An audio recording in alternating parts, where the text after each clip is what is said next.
Thanks for joining us here for the news at 11:30. I'm Ben Thompson. New this half hour, we now know the name of a man shot and killed by CMPD last night in Uptown. Police have identified him as 44-year-old Nicholas Lopez.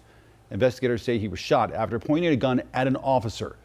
WCNC Charlotte's Richard Devane has been following this story and joins us with the latest. Yeah, good afternoon. I'm standing just a few hundred feet from where this all happened. Actually, a chase and then a man shot. The only signs that something happened here now are this remaining crime scene tape. One man is dead after CMPD says he pointed a weapon at an officer at least once or possibly twice, according to Police Chief Johnny Jennings. We never wanted to end in this type of situation, but at the same time, we still have the duty to protect and serve our citizens.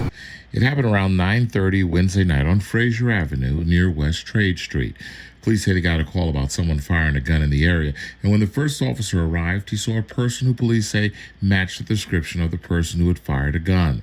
The officer says he noticed the man did have a gun in his hand, but when approached by the officer, the person continued to walk away. Repeated commands to drop the firearm by the officer were ignored by the individual.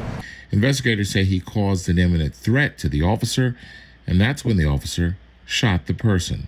He was certainly trying to get away, and don't know if it was means that he intended to pull the trigger or just simply pointed at the officer to scare the officer. However, the officer perceived a deadly threat situation, and that's when the officer discharged his firearm. And again, a SLED is also investigating the circumstances involving this officer-involved shooting, as is normal procedure. When we get updates, we'll give them to you. We're right here just outside of Uptown on Fraser Avenue. Richard Devane for WCNC Charlotte.